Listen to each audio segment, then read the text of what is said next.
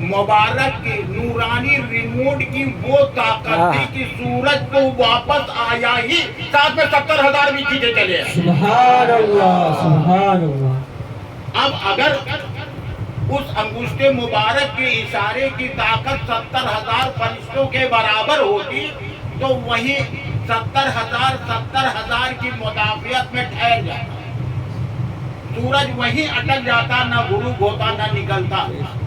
معلوم ہوا کہ اگر 70 دونی 140,000 فرشتوں کی طاقت ہوتی تو اسی رفتار سے نکلتا جیسے کہ وہ دھیرے دھیرے گیا تھا، کیونکہ 70 کی مدافعت میں خرچ ہوتا اور 70 اسے واپس بلاتا، تو واپس لانے میں رفتار وہی سپیڈ اتنی سلو ہوتی جو کہ مطلب ضرورت کے مطابق نہیں تھی۔ سرکار نے چشم زدم میں یوں اٹھا دیا۔ اب معلوم یہ ہوا کہ اس 70,000 فرشتوں کی طاقت میں انگشت مبارک کی نورانی طاقت اتنی زیادہ تھی کہ لاکھوں کروڑوں فرشتوں کی طاقت سے کہیں زیادہ تھی۔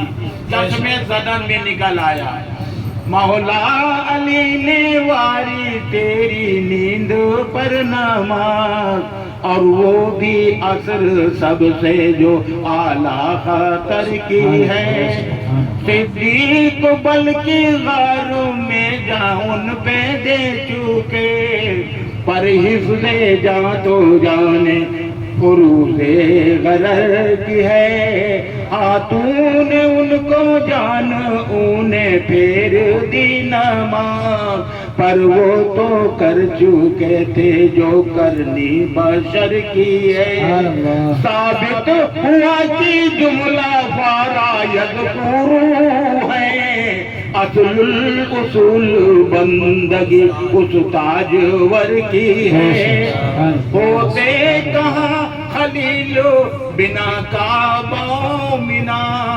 لولا والے صاحب سب تیرے گھر کی ہے، لولا والے صاحب سب تیرے گھر کی ہے، وما علینا الا البلاغ۔